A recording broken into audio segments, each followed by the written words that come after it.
اتفوفتني يود بفتن لكم زي دمي أفريقيا استني وهم براتو Hallelujah. إسانة جباني يمو إلى لا نيرة قال لكم زي دمي أفريقيا يمو دو أكان أبدا تي إلى لا جرا من غاني أجغاني دينو تساني إلى لودا كاني Hallelujah. دينو رباية دنود تو دو كسي جرا هنا من سوني دو ساني تي strategic place كابتني إيجاجرن ركوتو راف كباجرني غاني روزانا سيجري لالني إسانة Injirani. Hallelujah. Injirani. Amen. Tergan. Amen. Malu wargani. Refa. Refa wajiram kawan yo epifam. Dina jole wa ayo.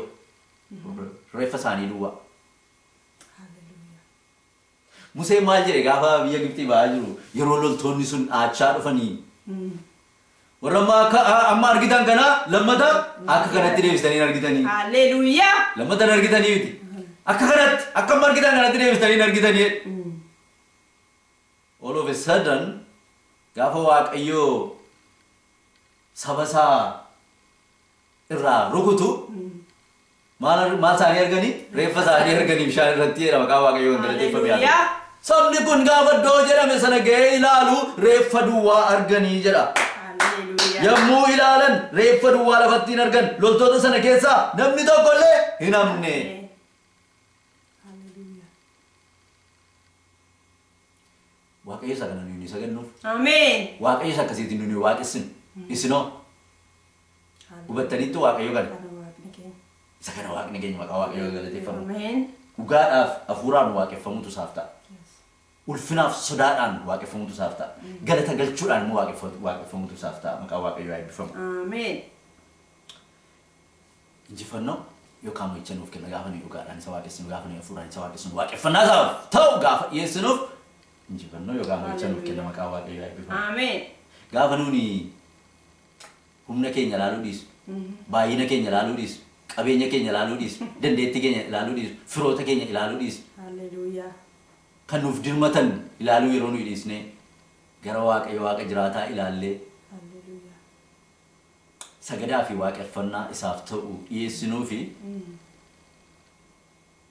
diinonni keenya nurraa kufu maqaa waaqayyo. Amen. Kan nu yaaddessu jireenya keenya keessatti illee kan nu yaaddessu asirratti kan nuyi isin barsiisaa jirru waa'ee loltoota fiizikaalii jara kana loluu dhufanidha. Spirituaalii yookaan hafuuraan yeroo ilaaltan immoo diinonni keessan seexanni jireenya keessan irratti yaaddoon isinitti naqee jiru irratti injifannoo mo'icha argattu yoo dhugaadhaan isa waaqessitan. Hallelujah. Gara waaqayyo isa waaqa jiraataas akkasii gaafa ilaaltan iji keessan gara isaan gaafa ilaalu naannoo keessan irraa warra nuyi amma maqaa dhoofne irraa firoota irraa qabeenya irraa humna irraa warra aboo qaban irraa kaastanii gara isaa aboo hundumaa qabu ilaaltanii yaaddoon sun isin irraa rukutama maqaa waaqayyo eebbifamu.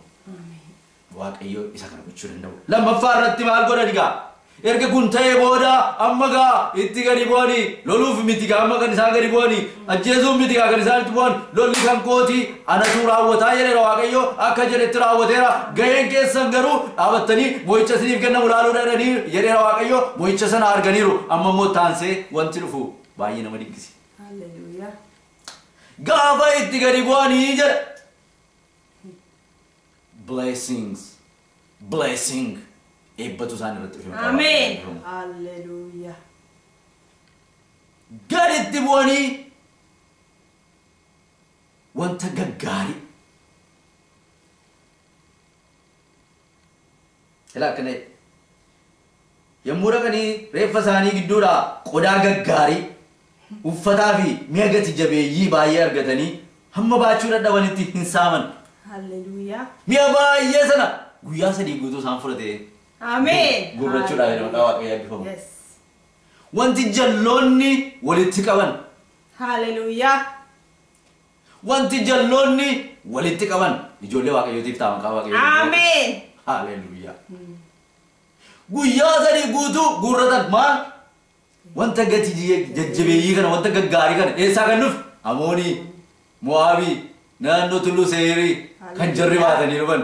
Itti joore kan diinni baatee dhufe kan diinni itti jooree baatee dhufe ijoollee waaqayyootiif ta'e maqaa waaqayyoo. Amen. Eebba isaanii gurratan. Hallelujah. Maqaa waaqayyoo kan galateeffame yaada. Amen. Boojuu isaanii saammatan guyyaa sadii guutuu isaan fudhatee jedha. Amen. dachaa barakaa dachaa barakaa maqaa waaqayyoo eebbifamu. Ameen. Dachaa boo'ichaa ta'uuf ture dachaa waachaa dachaa gaddaa ta'uuf ture saba kanaaf akka diinni yaadee dhufetti amma garuu dachaa barakaa ta'e maqaa Ameen. dachaa eebbaa haleluuyaa. Lafa diinnitti dhume lafa diinnitti boo'e lafa diinnitti manca'e ijoollee waaqayyoo immoo iddoo isaaniitti eebba isaanii hammaarratan eebba isaanii budduffatan eebba isaanii guurratan ta'e. Hallelujah. Maqaa waaqayyoo kan galateeffame haa ta'u. Ameen. Guyyaa sadii erga guurratanii booda gaafa guyyaa faffaamaa immoo waaqeffachuutti immoo ga'a. Waaqeffannaadhaan jalqabanii waaqeffannaadhaan immoo raawwatan. Ameen. Jireenya keessan keessatti obboloota jireenya hafuuraa keessan keessatti jireenya foonii keessan keessatti kun ta'uudhaaf waaqayyo amanamaa. Inni jedhe amanamaa. Garuu isin kan waaqessitan beektu isa waaqessitan kan immoo waaqeffannaa ta'u hin dhiyeessituufi injifannoon kan keessan waaqayyo eebbasin eeggadha. Waaqayyoon dhugaadhaan waaqeffachuun kana duwwaa miti kan inni nuuf gochuu danda'u baay'eedha. Garuu akka sagantaa keenya har'aaf nuuf ta'utti kana lamaan isiniif qabannee dhiyaanneerra. Maqaan waaqayyoo kan galateeffame haa ta'u waaqayyoon nuyi amannu waaqayyoo akkasiiti waaqayyoon nuyi sagannuufis waaqa isa kanaadha. Hallelujah. Ameen. Ameen.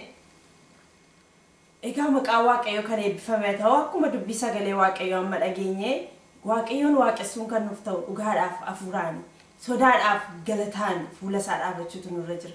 Waaqayyoon yeroo waaqeffannu waaqayyo isa kamiin akka waaqeffannu beeknee isa waaqayyo isa kam akka waaqeffannu hubannee hubannaadhaan waaqeffachuutu nurra jira.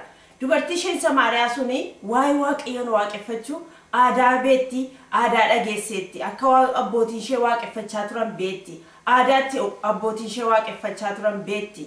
Garuu jireenyi ishee har'aa akkam ture jireenyi ishee har'aa garuu dhugaadhaaf hafuuraan waaqayyoon waaqessaa hin turre.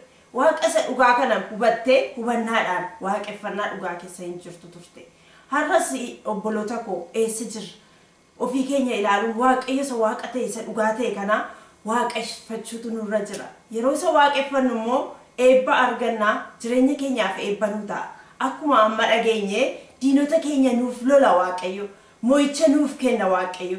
Yeroo dhugaadhaaf hafuuraan waaqa kana waaqeffannu yeroo dhugaaf hafuuraan fuula isaa dura dhaabannu fuula isaa barbaaddannu akkuma Yoosaafiix yeroo gara waaqayyoo ilaallu yeroo naannoon keenya hin fakkaanne waan naannoo keenya jiru yeroo nutti hin fakkaanne haalli naannoo keenya yeroo jiru yeroo wanta furmaata hin qabne fakkaatu gara waaqayyoo ilaaluun waaqeffannaa dhugaadhaan waaqayyoon waaqessuun gara waaqayyootti yaada keenya deebisuun baay'ee barbaachisaadha. Isa kana keessattidha kan nu mo'icha argachuu dandeenyu. Har'a yoo nutti fakkaachuu dhaallee baate waaqayyo hojii hojjeta. Waaqayyo jireenya keenya hin geeddara. Haala jireenya keenyaa hin geeddara.